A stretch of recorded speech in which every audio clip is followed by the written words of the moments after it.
Guys, gumagalaw pa sila, oh.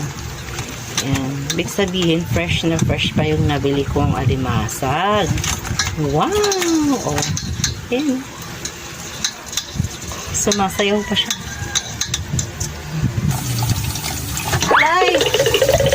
Aray ko! Sinipit niya ako. Lagot ka sa akin mamaya. Kala mo, tingnan mo. Nagat niya pa yung kama niya. Ikaw Traitor ka ha, para kung pakilala ko ha.